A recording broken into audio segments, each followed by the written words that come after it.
Luka yang menyembuhkan, catatan perjalanan menemukan makna sejati.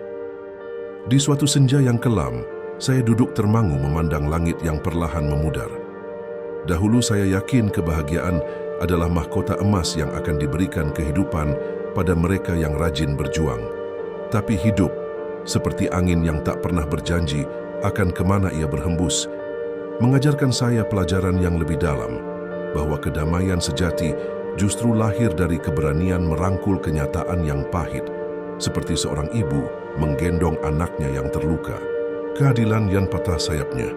Pernahkah kau melihat burung gereja yang mati kelaparan di tengah hujan emas musim panen? Saya pernah menjadi burung itu. Tahun itu, saya mengukir setiap jam dengan darah dan keringat untuk pekerjaan yang kupuja. Tapi seperti cerita klasik yang tragis, piala kemenangan diambil oleh tangan lain yang bahkan tak berkeringat.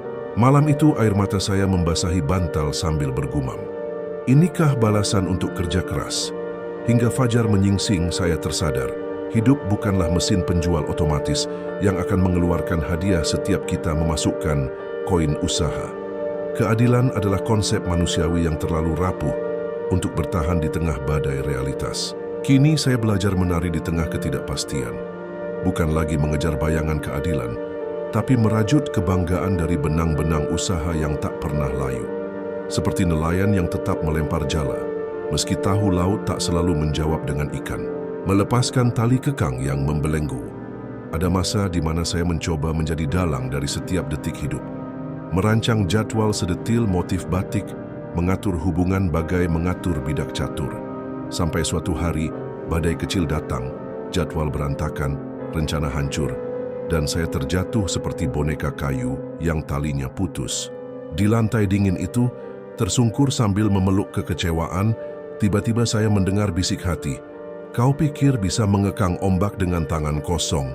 Seketika itu pula saya paham. Kini, saya belajar menjadi peselancar, tidak melawan arus, tapi menari bersama gelombang. Fokus pada dayung yang bisa kukayuh, bukan pada angin yang tak bisa kuubah. Senandung bahagia dari reruntuhan. Dulu saya mengumpulkan syarat-syarat bahagia seperti anak kecil mengoleksi permen. Bahagia kalau sudah punya rumah, bahagia kalau diterima di perusahaan itu. Sampai suatu pagi, saya terbangun oleh kicau burung di jendela. Suara sederhana yang tiba-tiba membuat dada ini hangat. Sekarang saya menanam kebahagiaan di pot kecil tiap pagi. Secangkir kopi yang masih mengepul, senyum tak sengaja dari penjual soto langganan, atau jejak kaki anak-anak di jalan berlumpur. Menyadari bahwa kebahagiaan bukanlah kastil megah yang harus dibangun, tapi rangkaian detik-detik yang bisa kita rajut menjadi selimut kehangatan.